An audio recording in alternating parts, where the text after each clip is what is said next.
Thrown out in the rain, she signed a ruthless contract. Now the room begs for her signature. The rain did not merely fall on Croft Manor, it battered it. Heavy, unforgiving drops lashed against the towering wrought iron gates, pooling in the muddy sweep of the main driveway. It was a storm that felt entirely personal, stripping the warmth from the stones and the dignity from anyone caught beneath it. Helena Croft stood on the gravel, the freezing downpour soaking through the heavy charcoal wool of her mourning dress. The fabric clung to her skin like a second layer of ice. The hem was thick with mud, weighing her down, anchoring her to the ground of the estate she had called home for 28 years. Just hours ago, they had buried her father. Now, she was being erased. Through the curtain of rain, the grand facade of the manor glowed with warm, golden light. Standing on the sheltered marble portico, entirely untouched by the storm, was Beatrice Croft. Her stepmother wore a garish magenta silk dress that felt violently out of place on a day of mourning. A heavy diamond necklace rested against her powdered skin, catching the light of the carriage lamps. Beatrice stood with the oily, satisfied posture of a woman who had finally won a war she had been fighting in the shadows for a decade. Behind Beatrice, the massive oak doors of the manor were shut tight. "You are making this exceedingly difficult, Helena," Beatrice called out, her voice carrying over the crack of thunder. She snapped a black lace fan closed, tapping it against her palm with impatient rhythm. "Your father was heavily in debt. The estate is practically a ruin. I am simply trying to manage the disaster he left behind." Helena did not shout back. Her throat was tight, raw from days of nursing her father through his final agonizing illness, and from the devastating shock of reading a will that left everything, the lands, the accounts, the very name of Croft, to a woman who had despised him. "It was his home," Helena said, her voice quiet, but carrying a steady, piercing clarity that cut through the sound of the rain. "It is my home." Beatrice offered a tight, pitying smile. It was the smile of a predator watching its prey bleed out. "Not anymore, darling. The law is quite clear. My name is on the master deed. Yours is nowhere to be found. You are, for all legal intents and purposes, a trespasser." With a flick of Beatrice's wrist, a footman stepped out from the shadows of the portico. He carried a single, worn leather suitcase. Without a word of apology, he tossed it down the steps. It landed in a puddle of muddy water near Helena's boots. The clasp popped open, spilling a damp white blouse into the dirt. Helena stared at the blouse. It was the only thing of her mother's she had been allowed to pack. Her hands, pale and trembling from the cold, curled into fists at her sides. Her hazel eyes lifted from the mud, locking onto Beatrice's face. She did not cry. She had promised herself, in the agonizing silence of her father's deathbed, that she would never let this woman see her weep. "I am offering you a kindness, Helena," Beatrice continued, stepping forward just to the edge of the dry stone, careful not to let the rain touch her silk shoes. "I have summoned a carriage. It will take you to the village inn. From there you may go to London, or wherever it is penniless women go to find employment." Beatrice gestured to a modest, unmarked carriage waiting near the gates. The driver sat hunched against the storm, looking miserable. "However," Beatrice said, signaling to a sharply dressed clerk standing just inside the doorway. The man scurried forward, holding a thick, water-resistant leather folio. "The carriage, the inn, and the modest severance I am willing to provide require a simple formality." The clerk hurried down the steps, raising an umbrella that offered Helena absolutely no protection. He placed the open folio onto the slick, wet hood of the carriage. "A waiver," Beatrice explained, her voice dripping with artificial sympathy. "Just a standard legal release. It simply states that you accept the terms of the will, that you acknowledge my sole ownership of the Croft estate, and that you forfeit any future right to contest the inheritance. Sign it, and you may sleep in a dry bed tonight. Refuse, and you can walk the 5 miles to the village in the mud." Helena looked down at the document. The parchment was thick, the legal script dense and suffocating. It was the final nail in the coffin of her identity. By signing it, she was agreeing to her own erasure. She was confirming to the world that she was nothing. A sharp gust of wind tore across the driveway, making Helena sway. The cold was sinking into her bones, numbing her fingers. She looked at the clerk, who held out a heavy iron-nibbed pen, his eyes cast downward in shame. She looked back up at Beatrice. The matriarch was watching her with breathless anticipation. Beatrice didn't just want the estate. She wanted the surrender. She wanted the absolute humiliation of the true heir signing away her birthright in the rain. Helena moved toward the carriage. Her wet boots crunched against the gravel. She reached out and took the pen. Her hand was shaking violently, her skin blue from the chill, but she gripped the iron nib with sudden, rigid force. "Sign it," her father had whispered in his final lucid moment, pressing a cold object into her palm before Beatrice had rushed into the room. "When she pushes you out, sign whatever she asks. And then you wait." Helena took a shallow, ragged breath. She leaned over the carriage hood. The rain dripped from her dark hair, splashing onto the parchment. She pressed the pen to the paper. The ink bled slightly in the dampness, but the signature was flawless. Helena Croft. She set the pen down. The clerk immediately snatched the folio, snapping it shut to protect the prize, and hurried back to the dry sanctuary of the porch. Beatrice let out a long, victorious exhale. "Very sensible, Helena. I wish you the best of luck. Truly." Beatrice turned her back, the magenta silk rustling softly, and walked inside. The heavy oak doors slammed shut. The golden light from the portico was extinguished, plunging the driveway into deep, oppressive darkness. Helena stood alone in the rain. She bent down, her stiff fingers retrieving the mud-stained blouse, and shoved it back into the ruined suitcase. She lifted the heavy leather grip and turned toward the waiting carriage. She climbed inside the dark, damp cab, pulling the door shut behind her. As the carriage lurched forward, carrying her away from the towering iron gates of her ancestral home, Helena leaned back against the worn velvet seat. She slipped her trembling, freezing right hand into the deep pocket of her wool coat. Her fingers closed around a heavy, antique brass key. It was the master key to the Croft family archive vault, an underground chamber that Beatrice did not know existed. Helena's jaw tightened. Her spine straightened against the carriage seat. The trembling in her hands slowly stopped, replaced by a cold, devastating calm. Beatrice had the house. She had the furniture, the jewels, and the false title. But as Helena traced the intricate grooves of the brass key in the dark, she knew the truth. Beatrice had just forced her to sign a document she hadn't bothered to understand. The war had not ended tonight. It had only just begun. The Blackwood Inn was not a place for the grieving. It was a place for the forgotten. The room Helena had secured with the last few coins in her pocket was barely larger than a closet. It smelled of damp wool, stale ale, and the sharp, bitter scent of old ashes in a fireplace that hadn't seen a proper log in days. Helena stood in the center of the slanted floorboards. The freezing rain was still drumming a relentless beat against the single, cracked window pane. She was shivering so violently, her teeth chattered, her soaked morning dress clinging to her like a shroud. She placed her ruined leather suitcase on the narrow cot. When she opened it, she did not reach for a dry shawl. She reached for her mother's mud-stained blouse, pulling it against her chest.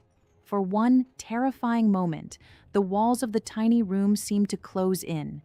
The magnitude of what she had lost threatened to crush her. Her father, her home, her identity. Beatrice's cruel, triumphant smile flashed in her mind, and a wave of nausea washed over her. Helena closed her eyes, her fingernails biting deep into her palms. She would not break. She had survived Beatrice's psychological warfare for years while nursing her father. She would survive this freezing room. Slowly, she released her breath. She reached into her heavy coat pocket and pulled out the antique brass key. She walked to the small, scarred wooden table by the window and placed the key in the center of it. The heavy, ornate metal looked entirely alien against the rotting wood. It was a piece of Croft Manor, a physical anchor to a legacy she had supposedly just signed away. 3 sharp, precise knocks sounded at the door. Helena stiffened. She did not have any enemies left who would bother to track her down, and she certainly had no friends who knew where she was. She picked up the heavy iron poker resting beside the dead hearth, holding it at her side, and pulled the door open an inch. Standing in the dimly lit corridor was a man who looked as though he had been carved from marble and dressed in the finest black wool in London. He was tall, gaunt, and carried himself with an imposing, ramrod-straight posture. Rain beaded on the shoulders of his immaculate overcoat, but he seemed entirely unbothered by the dampness. He held a thick leather briefcase in one gloved hand. "Miss Croft," the man said. His voice was precise, resonant, and completely devoid of the pity she had seen in the eyes of the village clerk. He did not look at her ruined dress. He did not look at the pathetic room behind her. He looked only at her eyes. "Who are you?" Helena asked, her grip tightening on the iron poker. "My name is Arthur Sterling," he replied, giving a short, formal bow of his head. "I am a senior partner at Sterling & Vance, London. I was your late father's private solicitor." Helena frowned. "My father's legal affairs are handled by Mr. Finch, the clerk who was at the gates tonight." Arthur Sterling's expression did not change, but a fraction of cold contempt entered his eyes. "Mr. Finch is a glorified errand boy whom your stepmother bribed 3 years ago. Your father was acutely aware of this. He retained my services privately to handle the matters that actually required a brilliant legal mind. May I come in? The hallway is drafty, and we have a great deal of business to conclude before morning." Helena hesitated, then stepped back, lowering the poker. Sterling entered the room. He did not grimace at the squalor. He walked directly to the small wooden table, set his briefcase down, and unbuttoned his overcoat. He reached into his waistcoat and withdrew a silver pocket watch. He checked the time, snapped the lid shut with a sharp click, and looked at the brass key resting on the table. "I see you have the key to the archive," Sterling noted, pulling out a chair for her. "Excellent. Your father was worried Beatrice might find it before he passed." Helena slowly sank into the chair, wrapping her arms around her shivering shoulders. "Beatrice just forced me to sign away my rights to the estate, Mr. Sterling. I have nothing. A key to a vault I can no longer legally enter is utterly useless." Sterling unclasped the brass locks of his briefcase. "You are cold, Miss Croft. You are grieving, and you have just endured a profound humiliation, but I require you to listen to me with absolute clarity." He pulled out a thick file bound in red ribbon. He laid it on the table next to the brass key. "What did you sign tonight?" Sterling asked. "A waiver," Helena said, her voice raspy. "Relinquishing all claims to the Croft estate, confirming Beatrice's sole ownership, and accepting my exile." "Did you read the document?" "It was pouring rain, and I was being thrown into the mud. No, I did not read it. My father told me to sign whatever she put in front of me." Sterling offered the faintest ghost of a smile. It was a dangerous, surgical expression. "Your father was a master tactician, Miss Croft. He knew Beatrice would not rest until she had humiliated you publicly and secured a document proving she had defeated you. He knew she would use Finch to draft it. So I drafted it for him, and we allowed Finch to steal it from my office under the illusion that he was outsmarting us." Helena stared at him, her heart giving a strange, irregular thud. "You wrote the waiver?" "I wrote a trap," Sterling corrected smoothly. He untied the red ribbon and opened the file. Inside was a perfect dry copy of the document she had signed in the rain. "The document Beatrice is currently celebrating over does indeed give her the physical house. It gives her the furniture, the paintings, and the lawns." Sterling tapped a heavily dense paragraph on the second page with his leather-clad index finger. However, hidden within the archaic legal phrasing of the forfeiture clause is a trigger. By forcing the biological heir to sign away their birthright under the threat of destitution, a fact easily proven by your eviction in a thunderstorm with a single suitcase, Beatrice inadvertently activated the Croft Master fail-safe trust. Helena's breath hitched. She leaned forward, the freezing temperature of the room suddenly forgotten. The fail-safe trust? The Croft wealth is not in the walls of that manor, Helena, Sterling said, his voice dropping to a low, commanding register. It is in the shipping contracts, the railway bonds, the international accounts. Your father quietly transferred every liquid asset and revenue stream into a blind trust 3 months ago. Beatrice owns a very large, very expensive stone box. And as of an hour ago, when you put your signature on that paper in the rain, you became the sole, uncontested executor of the trust that pays for it. The silence in the room was absolute, save for the wind howling against the cracked glass. Helena looked at the brass key on the table. "The archive vault," she whispered. "Exactly," Sterling said. "The vault beneath the manor holds the actual bearer bonds and the master ledgers. The key is the physical proof of your authority. Beatrice believes she has cut you out of the family. In reality, she has just handed you the blade." Helena looked up at the solicitor. The desperate, trembling girl who had stood at the iron gates was gone. Her hazel eyes were wide, but they were no longer filled with shock. They were filling with a cold, devastating realization of her own power. "She is going to throw a party," Helena said, her voice steadying, the aristocratic cadence of her upbringing returning effortlessly. "Beatrice cannot help herself. She will want to parade her victory before the entire county." "She has already sent the invitations," Sterling confirmed, snapping his briefcase shut. "The inheritance reading and gala is scheduled for exactly 1 month from today." Helena reached out and picked up the brass key. The metal was no longer cold. It was warming to the heat of her palm. She looked at Sterling, her posture straightening, her spine turning to steel. "Then we will let her celebrate, Mr. Sterling," Helena said softly, slipping the key back into her pocket. "We will let her spend money she does not have, and in a month we will return to my house and we will show her who truly holds the deed to her survival." It had been exactly 30 days since the iron gates of Croft Manor had closed on Helena. In that short span of time, the ancient, quiet dignity of the estate had been violently scrubbed away, replaced by a feverish, desperate extravagance. The heavy, somber curtains that Helena's father had preferred were torn down, replaced by yards of imported golden silk. The quiet libraries were converted into card rooms.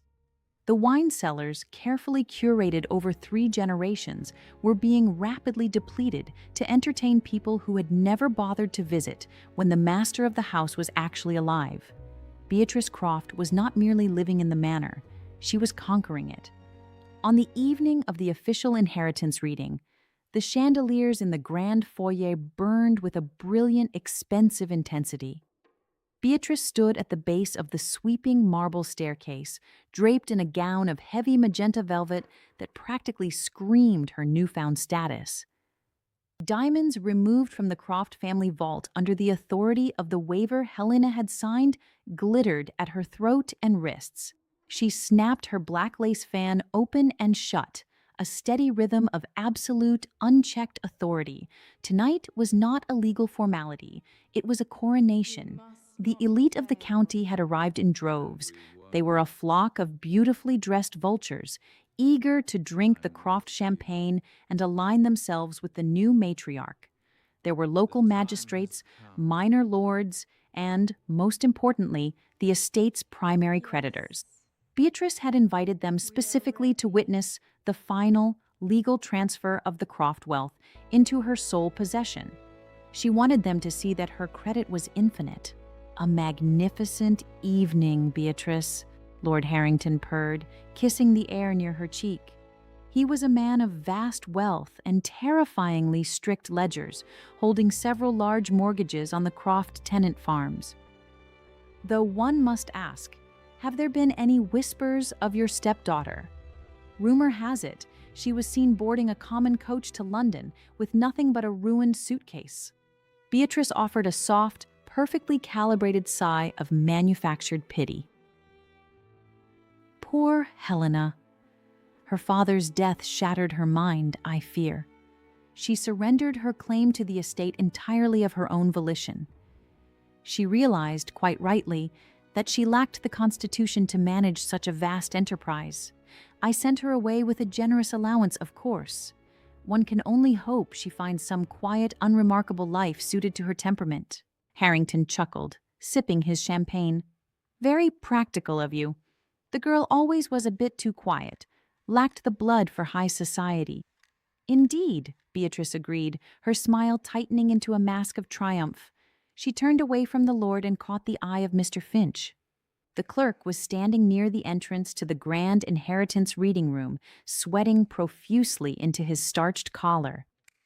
Beatrice excused herself and glided across the marble floor, her heavy skirts dragging with the weight of her assumed power. Finch, she snapped quietly, her fan tapping against his arm. Stop perspiring. You look like a frightened servant. The guests are taking their seats. Finch swallowed hard, clutching a leather folio to his chest.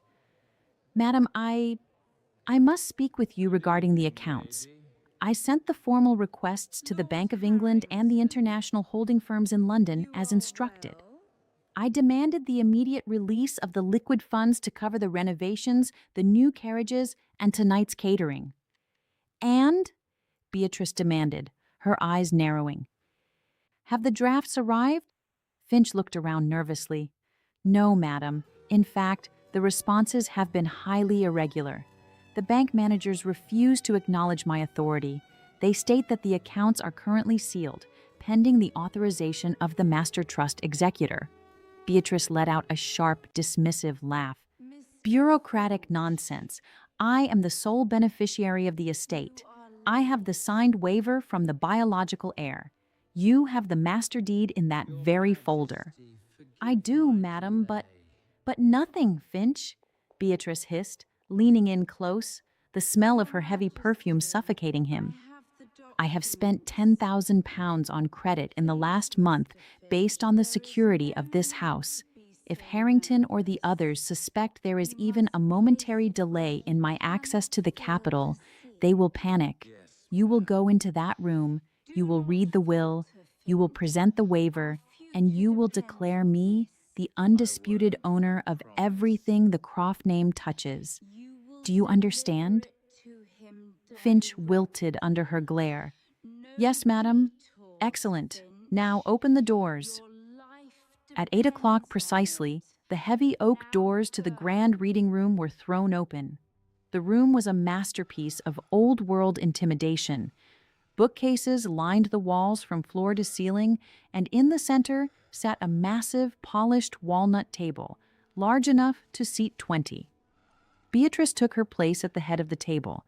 The magistrates, the creditors, and the highest-ranking guests filled the remaining chairs, murmuring in hushed, expectant tones. Outside, the storm that had raged a month prior was a distant memory. It was a crisp, clear, moonlit night. The front gates of the manor had been left wide open to welcome the elite. The footmen standing guard at the portico were just preparing to pull the massive front doors shut for the evening when the sound of approaching hooves echoed up the long gravel drive. It was not a carriage hired from a village inn. It was an unmarked, immaculate black coach pulled by 4 perfectly matched midnight black horses. The brass fittings gleamed in the moonlight. The carriage moved with an eerie, silent precision, radiating a level of wealth and cold authority that made the footmen immediately straighten their spines. The carriage rolled to a stop at the base of the marble steps. The driver, dressed in severe black livery, did not speak. He climbed down and opened the carriage door. Inside the reading room, Beatrice arranged her skirts, waiting for Finch to clear his throat and begin the legal proceeding that would cement her empire. She had no idea that her empire was already dead. She had no idea that the woman she had thrown into the mud had spent the last 30 days sitting in a London law office, learning the architecture of her own power, and was currently stepping out of a black carriage, bringing the winter back to Croft Manor. Inside the grand reading room, the heavy silence of old money was broken only by the nervous, wet sound of Mr. Finch clearing his throat. The clerk stood at the side of the massive walnut table, his hands trembling slightly as he held the final legal decrees. Around the table, the local magistrates, the elite landowners, and the county's most ruthless creditors sat in high-backed leather chairs, their faces illuminated by the warm glow of the crystal chandelier. At the head of the table, Beatrice Croft basked in the attention. She sat with her spine rigid, her magenta silk gown spilling over the armrests of the master's chair. She slowly fanned herself, projecting the absolute confidence of a woman who had successfully rewritten history. "And so," Mr. Finch read, his voice wavering as he reached the final paragraph, "with the forfeiture of all claims by the biological daughter, Helena Croft, as evidenced by the signed waiver, dated 1 month prior, the entirety of the Croft estate, its lands and its physical assets are hereby transferred into the sole possession of Beatrice Croft."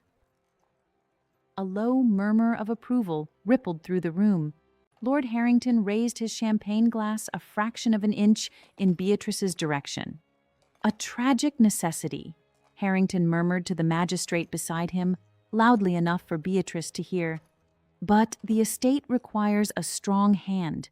The girl was far too fragile for the burden." Finch swallowed hard, pulling a fresh, iron-nibbed pen from his breast pocket. He dipped it into the crystal inkwell on the table and offered it to Beatrice. "If you will just sign here, madam, to accept the transfer of the physical deed." Beatrice took the pen. Her diamond bracelets clinked against the polished walnut. She looked down at the parchment, her lips curling into a smile of pure, unadulterated victory.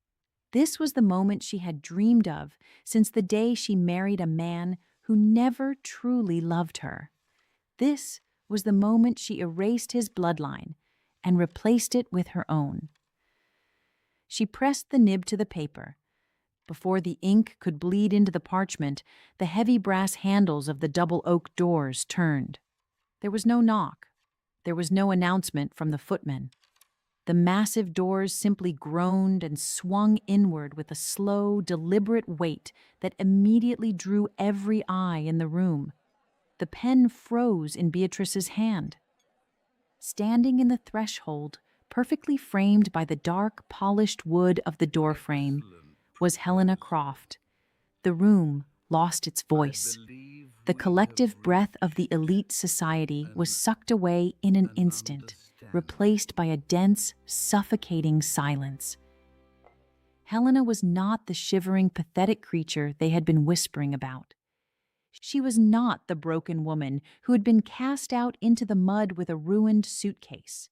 She wore a gown of rich, heavy, emerald green velvet. It possessed none of the desperate, garish excess of Beatrice's diamonds.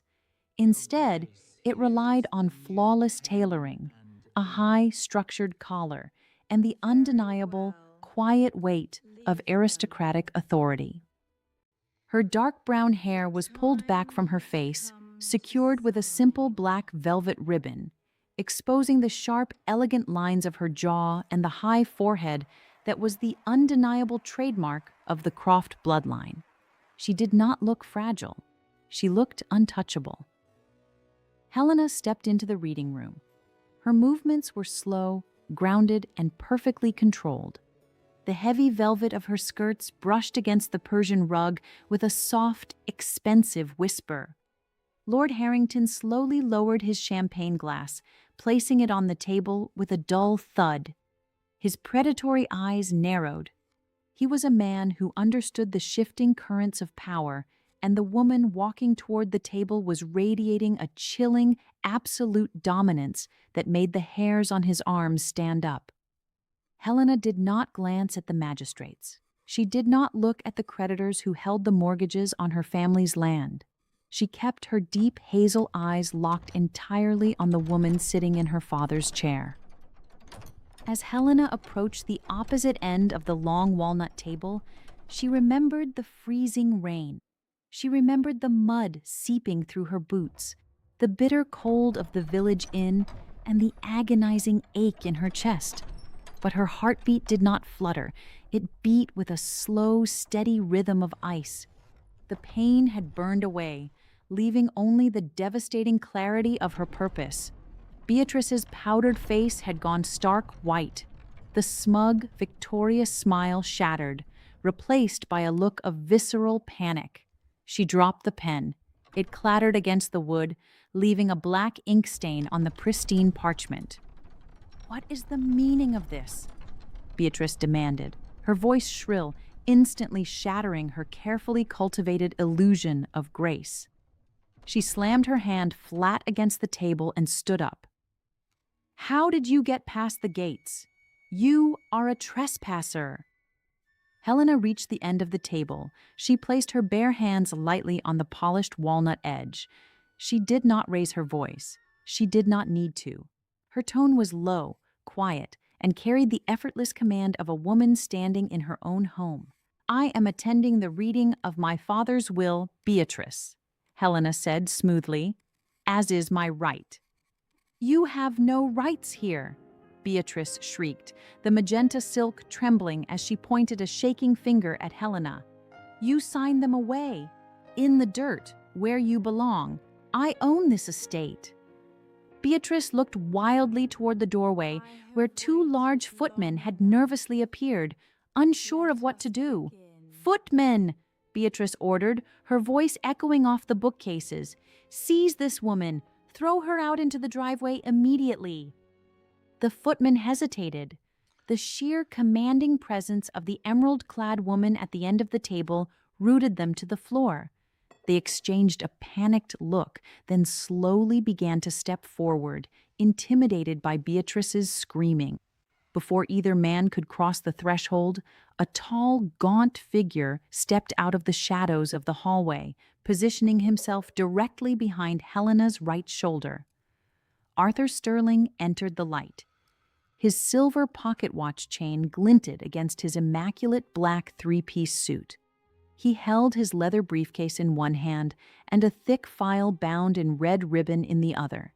He did not look at the footman. He looked down the length of the table with the detached precision of an executioner stepping onto the scaffold. "Any man who lays a hand on my client," Sterling said, his voice cutting through the panic in the room like a surgical blade, "will be immediately charged with assaulting the legal master of this estate, and I will personally ensure you spend the next 10 years in a debtor's prison." The footman froze instantly, shrinking back into the corridor. Beatrice stared at the solicitor, her chest heaving. "Sterling, what are you doing here? Finch is the estate solicitor." "Mr. Finch," Sterling said, his gray eyes pinning the sweating clerk to the spot, "is a fraud who drafted a document he lacked the intellect to understand." Sterling stepped forward, standing beside Helena. He placed the red-ribboned file on the walnut table. The silence in the reading room was now so profound that the ticking of the grandfather clock in the corner sounded like hammer strikes. "My client has not returned to contest the ownership of the house, Beatrice," Sterling stated, adjusting his spectacles. "She has returned to claim what actually matters." Helena did not break eye contact with her stepmother. The trap had been set a month ago in the rain. Now the jaws were snapping shut. Arthur Sterling stood at the edge of the polished walnut table, the red-ribboned file resting beneath his long, immaculate fingers. The reading room was suffocatingly quiet. The elite guests, who only moments ago had been practically salivating over Beatrice's champagne, now held their breath, sensing a catastrophic shift in the social atmosphere. Sterling did not look at Beatrice. He fixed his cold gray eyes on the sweating clerk. "Mr. Finch, I believe you drafted the waiver of inheritance that Miss Croft signed a month ago?" Finch gripped his own folio as if it might protect him. I did, Mr. Sterling, under the strict instructions of the widow. "And you utilized a standard boilerplate forfeiture clause," Sterling noted, his tone laced with absolute professional disgust. "A tragic lack of imagination, Finch, and a fatal lack of diligence." Beatrice slammed both of her hands down on the table, her diamond bracelets crashing against the wood. The magenta silk of her gown shook with her fury. "This is a pathetic bluff. I have the master deed. The girl signed away her rights in front of witnesses. She gave up the estate." "She gave up the physical property," Sterling corrected, his voice entirely devoid of emotion. He untied the red ribbon and flipped the file open. "The bricks, the mortar, the rose gardens, and the leaking roof. But your late husband, Beatrice, was a man who understood the difference between a house and an empire." Sterling extracted a heavy, wax-sealed document and slid it to the center of the walnut table. 3 months before his death, Lord Croft transferred every liquid asset, the shipping lines, the railway bonds, the international bank accounts, and the family's vast capital reserves into a blind, fail-safe trust. "You inherited a stone box, Beatrice, nothing more." The magistrates at the table exchanged rapid, alarmed glances. Lord Harrington, who held the bulk of the estate's recent debt, stepped closer to the table, his predatory eyes darting between Sterling and the parchment. "A blind trust requires an executor," Harrington stated, his voice tight with sudden building panic. "Who controls the capital?" Sterling adjusted his spectacles. The trust contained a very specific trigger mechanism. For the executor to assume absolute, uncontested control, the biological heir had to be forcibly evicted from the primary residence and coerced into signing a waiver of property rights. The realization hit the room like a physical shockwave. The elite society guests stared at Beatrice. She had not secured her victory in the rain a month ago. She had walked blindly into an elaborate, perfectly constructed trap. By stripping her stepdaughter of the house, Beatrice had handed her the wealth of a dynasty. Beatrice's mouth opened, but for a long moment, no sound came out. The blood had entirely drained from her powdered face. "No," she finally whispered, the word fragile and hollow. "That is impossible. She signed away her wealth. She had nothing. She took a hired coach in the mud." "I did not sign away my wealth, Beatrice," Helena spoke. Her voice was quiet, yet it carried an undeniable magnetic weight that pulled the attention of every powerful man in the room away from the solicitor and fixed it entirely upon herself. Helena did not look angry. She did not look triumphant. She looked entirely, devastatingly calm. She reached into the deep pocket of her emerald velvet gown. Her movements were smooth and unhurried. She pulled out the antique brass key. She held it up for a fraction of a second, letting the light from the crystal chandelier catch the heavy, intricate grooves of the metal, proving its authenticity to the men in the room who understood the symbols of old money. Then she lowered her hand and placed the key on the polished walnut table. Clack. The sound of the heavy brass hitting the wood was sharp and final. It echoed in the silence of the room, a physical manifestation of her absolute authority. "This," Helena said, keeping her hazel eyes locked on her stepmother, "is the master key to the Croft Archive Vault, the subterranean vault containing the bearer bonds, the original shipping ledgers, and the international banking seals. It is the physical anchor of the master trust, a vault You have spent a month walking above without ever knowing it was there." Lord Harrington's face had turned an ugly, mottled shade of red. He completely ignored Beatrice, turning his body to face Helena. "Miss Croft, Your Grace, are we to understand that the widow Croft does not possess the capital to cover the mortgages? That she does not possess the funds to cover the renovations she has commissioned over the last 30 days?" Helena looked at the wealthy creditor. "The widow Croft does not possess the capital to pay the footman standing in the hallway, Lord Harrington." Beatrice screamed. It was not a word, but a feral, high-pitched sound of total collapse. She gripped the edges of the walnut table, her knuckles turning white. "Liar, you are a liar. The banks will honor my signature. I am the matriarch of this family. I am Beatrice Croft." Helena did not flinch at the outburst. She simply watched the older woman unravel, her expression reflecting nothing but cold, expensive stillness. "I sent Mr. Sterling's courier to London yesterday, Beatrice," Helena said, her tone perfectly even, delivering the final, fatal blow. "The bank managers received my legally verified claim as executor this morning. As of dawn today, your accounts are frozen. Your credit is void. You do not own a single shilling of the Croft fortune." The room erupted. The polite, hushed murmurs of the elite vanished, replaced by the ugly, chaotic sounds of self-preservation. The magistrates backed away from the table. The local lords began whispering furiously to one another, and the creditors, the men who had loaned Beatrice thousands of pounds based on her arrogant promises, turned on her like starving wolves. "She owes me 10,000 pounds, Harrington roared, slamming his fist onto the table, making the inkwell rattle. "For the imported silk, the carriages, and the catering for this very evening." Finch, realizing his own career was effectively dead, dropped his leather folio and quietly slipped out of the room, abandoning the woman who had bribed him.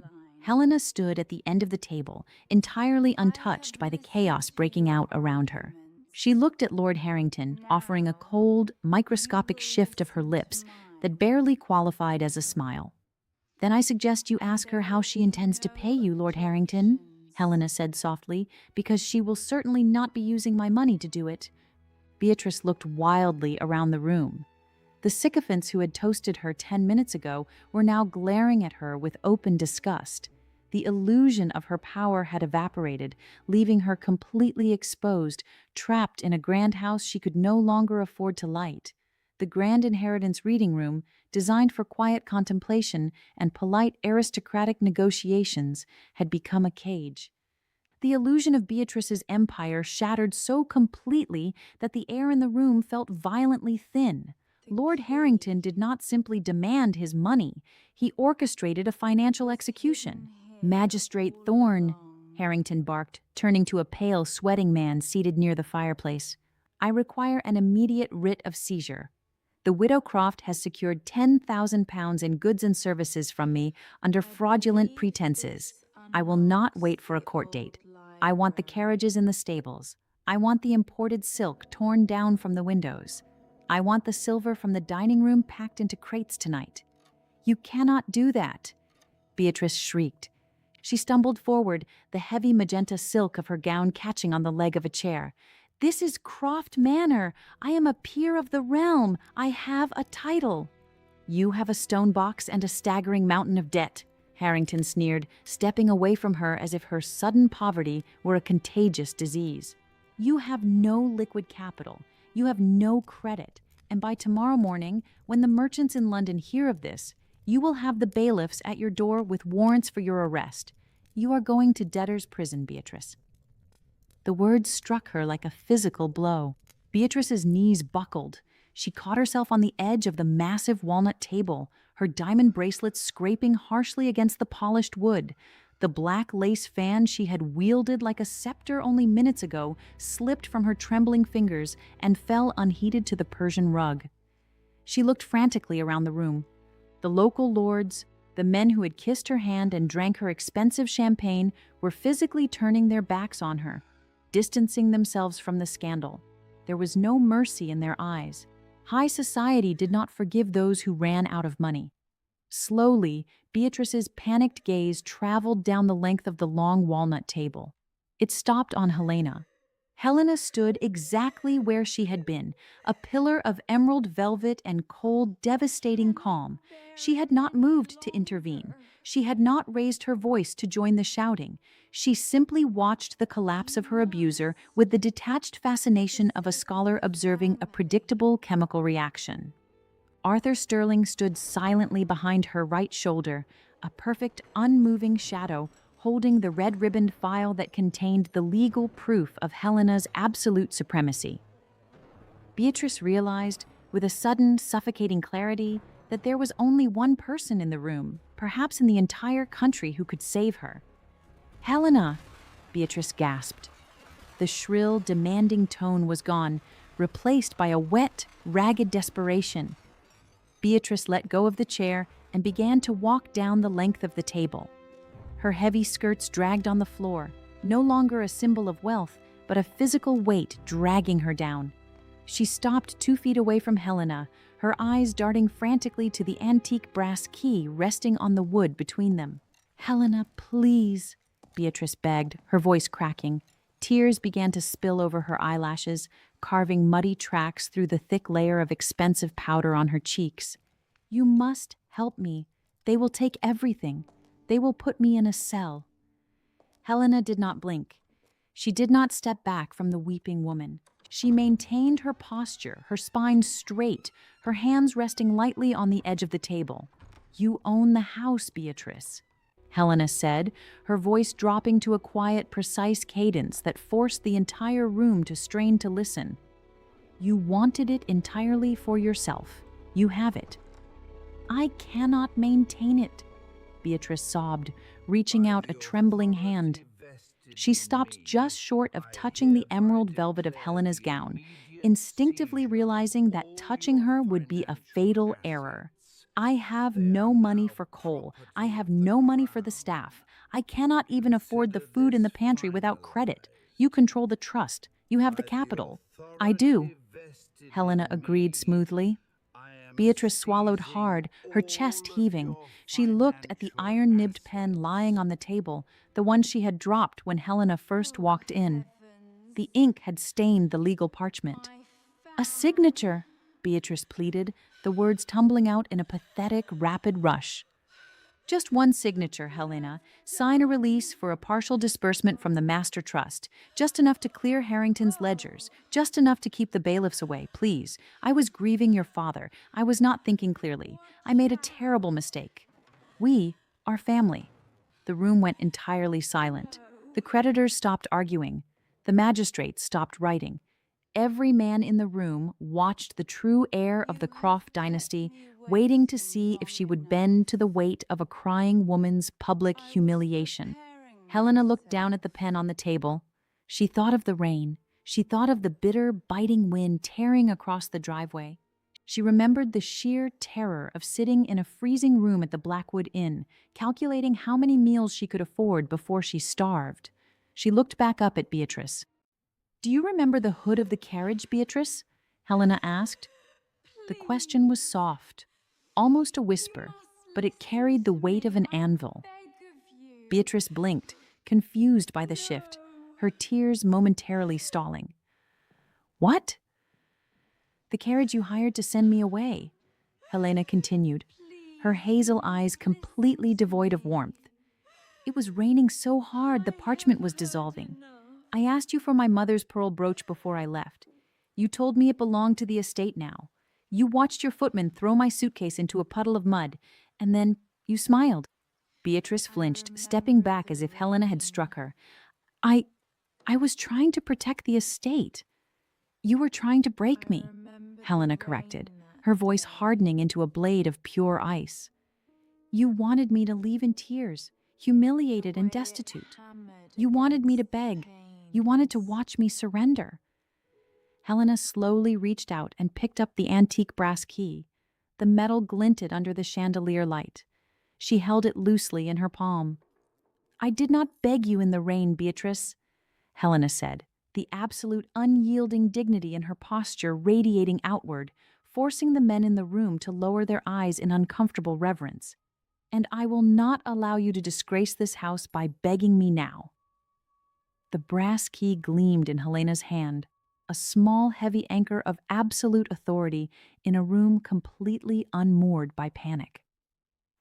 Beatrice stared at the key and then slowly looked up at Helena's face.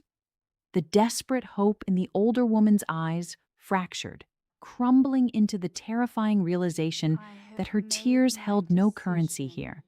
There would be no mercy. There would be no signature.